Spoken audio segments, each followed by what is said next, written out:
As you guys have probably known, I have already done a video on the top 5 best gold vehicle orders, and this time I'm going to be doing the opposite. This time we're going to be talking about the 5 worst gold vehicle orders, and basically these vehicles you should never ever get.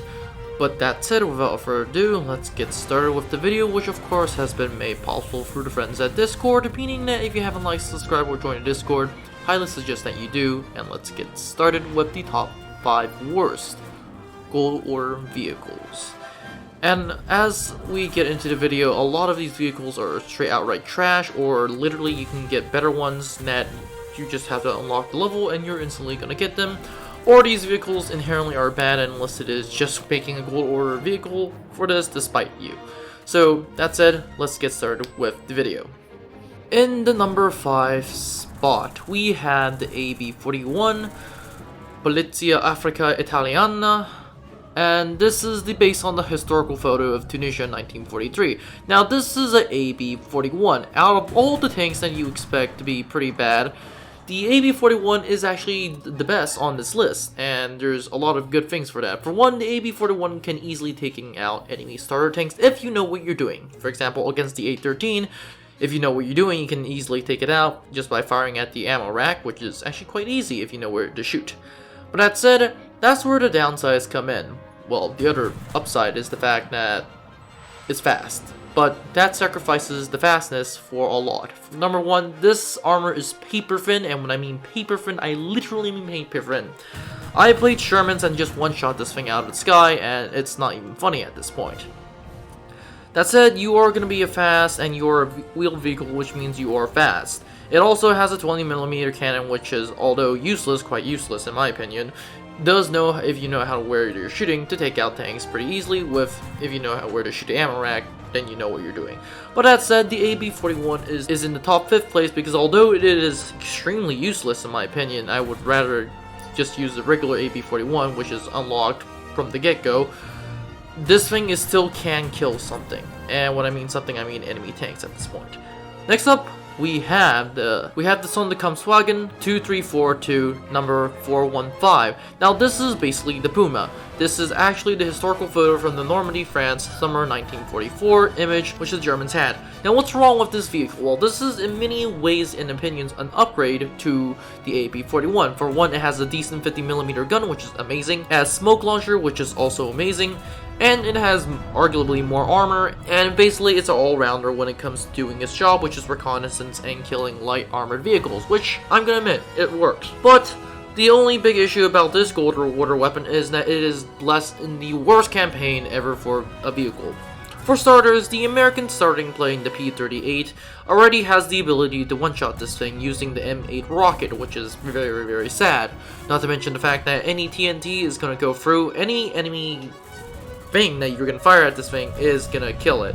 Not to mention the fact, if you know what you're doing with artillery, you can just destroy this. Basically, this is put in the worst campaign ever because, like, Normandy is known to be the battlefield of explosions.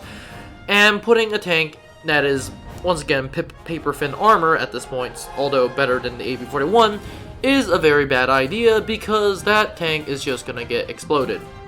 Now, of course, you can still take out tanks if you know what you're doing, and its 50mm gun knows what it's doing, because, thank you, you have a 50mm gun. But the survivability of this tank is so low, and I really would not get this thing, because this is a waste of a gold order, because you're also getting this thing at the start of the game. So please, do not get this thing, because it's practically useless. So that said, let's move on to the number 3 spot. And in the number 3 spot, we have probably an even more useless tank, and that is the T-60 Red Guards. Now, basically, the T-60 has a lot of machine guns, and when I say a lot of machine guns, it has 20mm machine guns and a 7.92 machine gun, which is amazing. The issue about this is the fact that although it can take out enemy tanks, and when I mean take out, I literally mean in a way that you basically have to shoot at it for a long ass time, you're gonna have extremely hard time dealing with everything else, except for the exception of infantry, and given its turn rate, which, although you can turn the whole, it's quite interesting. The tank itself actually has more armor than you think, sometimes withstanding HE shells, which is amazing. That said, anything with a caliber better than whatever this thing is can easily kill it.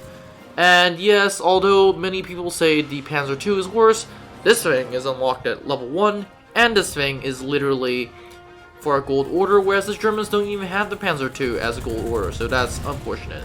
But out of all of these so far, the T-60 is arguably the worst. And let's move on to number 2. In number 2, we have 3 vehicles. These are going to be the Yak-3, the Yak-312, and the Yak-9T. Now, the interesting about these vehicles for air-to-air combat is that these planes are amazing. That's the problem. These planes are amazing in air-to-air combat against planes because they do have 30mm cannons, and some even have a whopping 20mm cannons. The only issue is that none of them have bombs, and being in Berlin, which the place is not really, let's just say, a lot of space for you to bomb, it is kind of a problem. Now, obviously, you can shoot down enemy bombers, but hitting that is very, very unlikely because in Berlin, there's not a lot of places you can bomb anyway, and asking for a bomb rate is quite hard. That said, against ground targets, this thing cannot penetrate anything because the 30mm cannons, although it can do stuff, it really doesn't do much against enemy tanks, only against enemy infantry, and that is if the enemy infantry is in massive blobs, which it's kind of hard because in Berlin, it is not impossible, but enemy infantry knows what they're doing on the ground, hopefully. And these planes are practically useless against doing ground targets, and this is also in the worst campaign for ground bombing, which is Berlin. And yeah, that is literally the Yaks 3s and the Yak 9Ts, why I put them on number 2 in the top worst gold order vehicles. Getting any of them is a bad idea because it's a bad idea because none of them can do anything against you unless you're facing up against a plane, but against that, you're pretty much done. And with that said, let's move on to the number 1 spot, which is actually, surprisingly, a tank that has decent armor, a decent gun, a fast-firing gun, might I add, but the worst tank I have ever seen enlisted so far, and that is, I kid you not, the Ha-Go, the 14th Infantry Division, based on the historical photo at the Battle of Peleliu in 1944. The issue about this tank is the fact that it's slow. Yes, you heard me correct. This tank is slow compared to its contemporary, the Stuart. And the Stuart has a lot of good things going for it. One of it is its armor. This thing not only is unlocked at a later level, which means you can't use it automatically, this tank is practically useless. And when I mean useless, I literally mean useless. The 37mm gun is quite good against taking out almost nothing. Well, unless you're fighting Stuarts. But the main issue of this tank comes in here. The armor is paper thin. The tank gun is decent at taking out very small armor targets like the Stuart, and that's depending on what Stuart you're facing. And basically Stuarts can one-shot you from any distance. This thing can be easily 50 cal from the front. And when I mean 50 cal, I mean the 50 cals are just gonna go through like butter.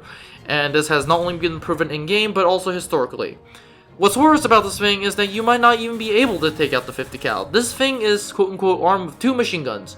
Well, yeah, 2 machine guns, you heard me correct. One of the issues is the fact that 2 machine guns barely even work. One is in the front, and it's only 20 rounds. Basically, this is like the AB-41, but unlike the AB-41, the velocity of these shells are so bad that literally by the time you get the person has already ran away. And basically, this is a very bad tank because not only does it have paper thin armor, it's also quite slow, and although it's good for quote-unquote jungle fighting, which is historically what its point, the machine gun is bad, which means swarms of infantry are just gonna kill it with almost any weapon that you can get. The gun is basically practically useless because its HE filler is quite bad. The gun anti-tank purpose is basically a one-shot, one-miss because literally this tank, depending on what you find, will be able to either kill it or get killed. And considering the armor of this tank, the Ha-Go is not a pleasant experience. I have literally spent the entire game just trying to survive in this tank and basically only gotten 1 kill in some games, whereas when I was using the Stuart, I was blazing getting 100 kills. So that is the big difference between the Ha-Go and the Stuart. And speaking of the Ha-Go, highly suggest that you don't even take out any tank for the Japanese because the Japanese tanks are quite bad, even the Chi-Ha-Kai. Albeit I do have to admit the Chi-Ha-Kai is slightly better. But that said, this is all it for the video. Don't forget to like, subscribe, and join the Discord. I'll see you in the next one.